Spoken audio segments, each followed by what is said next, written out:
Good morning, friends. Hope you are all fine. Yesterday I was telling you about the sub part of executive, and that part was semi-presidential executive in Sri Lanka.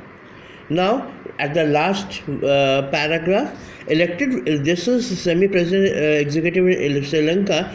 Now, elected. They used to elect for 6 years the president. Elected for a term of 6 years, the president cannot be removed except by resolution in the parliament passed by the at least two-thirds of total majority of the parliament. We have the impeachment section. Impeachment means if very high officials, high executive, they cannot be removed by the president directly. So we have to impeach in the Lok Sabha and Rajya Sabha also. Impeachment motion should be there. By two-thirds of majority it should be passed. Same used to be happened in Sri Lanka. If it is passed by not less than one half of the total number of members of parliament, and the speaker is satisfied that such allegation merit inquiry, then the speakers can report the matter to the Supreme Court. Now, if something happened, something is not acceptable or not accepted by the parliament in Sri Lanka, and they want to go against the president, so then what to do? They have to go to the Supreme Court, Sri Lankan Supreme Court. How is the position of the president and prime minister in Sri Lanka different from India? This is your question. How they differ from India? Right? Think about it. Give your answer.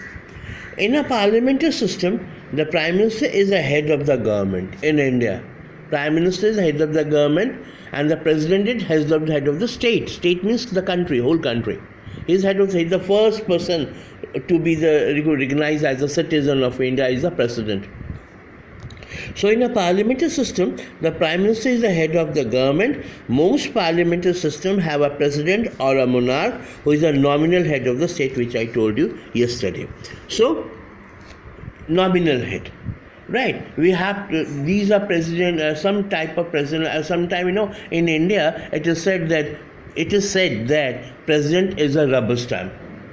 President has having vast power, but it cannot exercise its powers without the parliament's power. Their powers are tightened.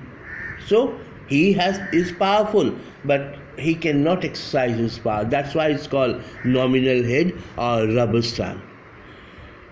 Parliamentary executive in India. When the Constitution of India was written, India already had some experience of running the parliamentary system under the Act of 1919 and 1935. Right? Parliamentary form of government. This experience shows that the parliamentary system, the executive can be effectively controlled by the representative of the people. How they are controlled? Because in India we are having representative democracy, and democracy means people are very powerful. Means they used to choose their own representative, and those those legislatures, they make the law on behalf of the people. The makers of the Indian Constitution wanted to ensure that the government would be sensitive to public expectation. Government would be sensitive to the public expectation. Otherwise, they are unable to come the next time, right? So, sensitive to the public what the public wants to ask, what the public have the expectation from the government, from the executive, from the parliament, from the people. Right? So, and would be responsible and accountable. Those people are responsible who are the legislatures, sitting in as a member of parliament or legislative executive from the state itself. They are responsible. They are responsible and accountable to the people. The other alternative to the parliamentary executive was the presidential form of government. Now, presidential form of government is sometimes positive, but lot of time is very much negative, because one man show is there, right? So But the presidential executive puts much emphasis on the president as the chief executive and as source of all executive power. There is always the danger of personality clash.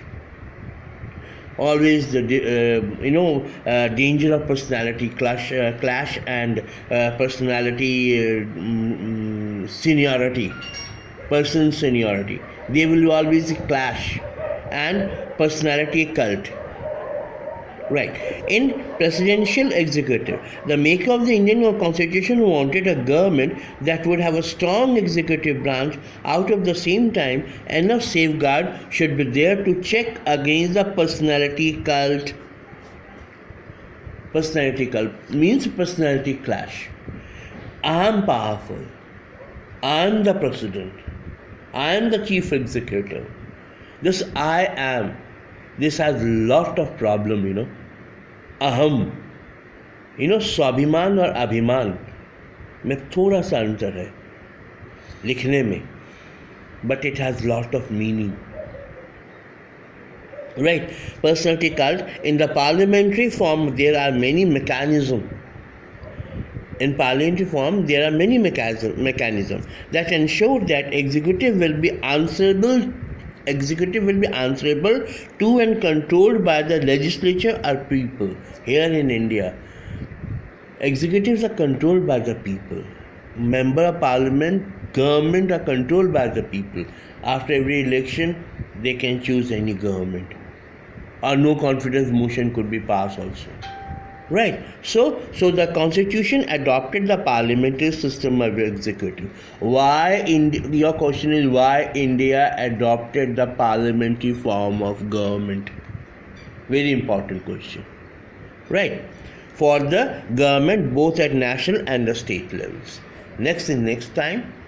Right? Till then, take care. Read the chapter very thoroughly. I said again and again. Do the question answer. Ask your question. Give your answer so that you should be practiced in this chapter. Thank you and have a nice time.